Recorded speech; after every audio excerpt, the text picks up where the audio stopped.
tetap di dalam KKIR atau kemudian berpindah gitu, ada tenggat waktu tidak?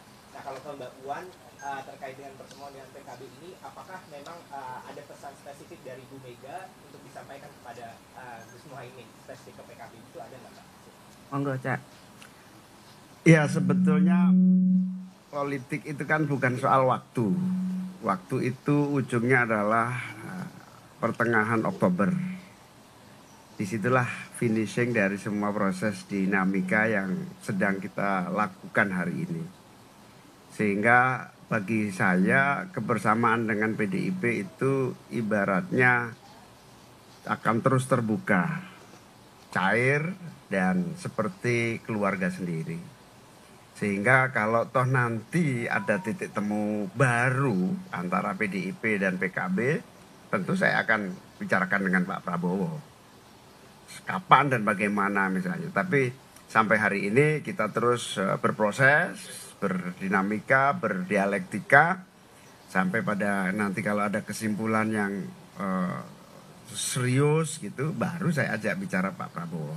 Tapi sejauh ini Pak Prabowo pasti akan menjadi tempat kita berkonsultasi lah dalam PKB mengambil sikap.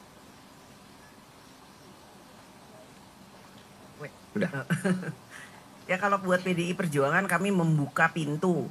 Kami akan selalu bersilaturahmi, namun saling menghormati dan menghargai terkait dengan apa-apa yang sudah pernah dilakukan atau dijalani oleh semua partai.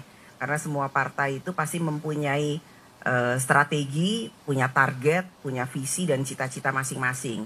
Jadi saling menghargai, menghormati tanpa kemudian adanya tembok-tembok, namun semuanya itu bisa dibicarakan secara terbuka dengan santai. Itu akan menjadi sangat penting buat PDI Perjuangan. Dan saya selalu mengatakan bahwa pesta demokrasi, pemilu itu namanya pesta itu ya harus gembira. Jadi kalaupun nanti antara PDI Perjuangan dengan PKB belum ada ke titik cocokan atau satu titik pertemuan yang sama dalam menuju pesta demokrasi pemilu tahun 2024, saya meyakini bahwa persaudaraan antara keluarga kami dengan keluarga Caimin, antara PKB dan PDI Perjuangan itu harus tetap bersama karena ada waktunya bertanding, namun ada waktunya untuk bersanding. Jadi silaturahmi ini juga harus dilakukan supaya nanti pesta demokrasinya tuh damai, nggak kemudian ada sekat-sekat dan lain-lain sebagainya. Jadi dan pembicaraan ini akan tetap kita lakukan secara intensif sampai ya tadi Caimin mengatakan bahwa sampai bulan Oktober, kemudian November tanggal 4 itu insya Allah kita akan mengumumkan siapa capres dan cawapres beserta daftar DCT bagi semua bacalek yang sekarang namanya ada. Jadi itu masih panjang, masih banyak yang harus kita lakukan. Namun saya meyakini nggak ada yang pernah salah melakukan silaturahmi dan membicarakan semuanya itu secara terbuka sebagai satu anak sesama anak bangsa itu.